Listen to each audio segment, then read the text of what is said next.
Hello and welcome back to Lumosity.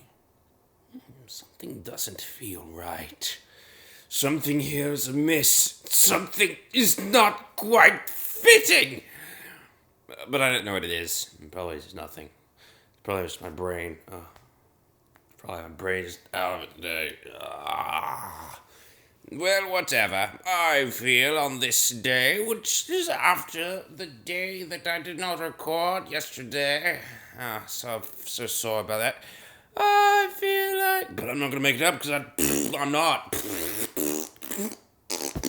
So I think pretty sure that today is the day that Star Wars: The Old Republic gets their actual event in full return. So I'm gonna be playing that, obviously. The feeling I feel today is one of happiness.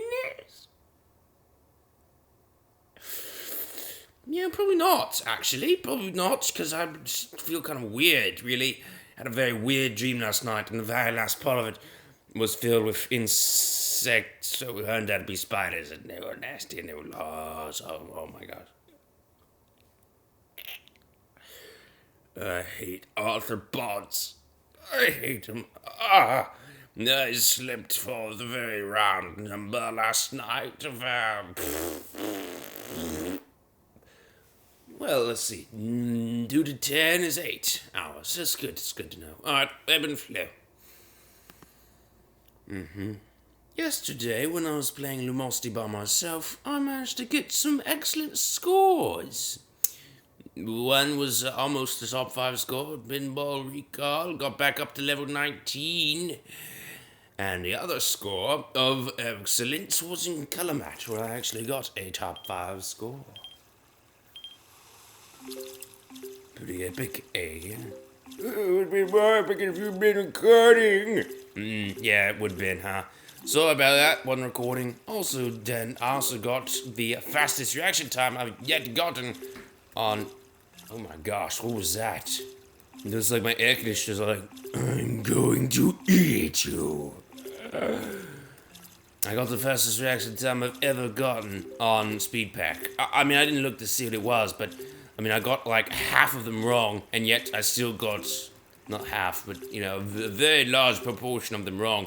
And yet I still got almost a top 5 score. Almost! I was one away. Probably for the best I did not actually get one, though, since we want to keep some continuity there, you know. You've been with me for that entire game's history. How rude it would be for me to go on and make progress without you. We're gonna beat that score. We're gonna beat that to 1,000, and we're gonna do it together. Yeah. Alright. Raindrops. I'm not... Ooh, no, can't play it. Don't have the keyboard with me. It's too far away. It's like 5 feet. I can't reach that far. No! Speed back, main event. Now let's play Train of Thought. God, I got some peppers to plant. Oh, it's so exciting! I got some new peppers yesterday to plant. It's a lot of work there. Got a lot of other plants I have to plant, you know, like rose bushes and other pointless plants. Why do I want to plant those? I can't eat that fruit. I don't even know what kind of fruit a rose bush makes. I've never seen a rose bush's fruit. I don't know what it looks like. Does it look like anything at all? What is it? What is a rose bush's fruit? No one ever tells me anything. Never asked. I don't know, maybe it doesn't have some? I mean, well, it has to have some. There's fruit in every plant, I assume, but perhaps that fruit is not fruity. Perhaps it's, you know, like more seedy. It could be a seedy fruit, as in, there's really no fruit in it. It's just a seed. It's not a fruit, it's a seed, but it would still be considered the fruit of the plant, I do believe. As the fruit is its seed, I assume. And I got you carried away. Oh no! This is oh my gosh, really?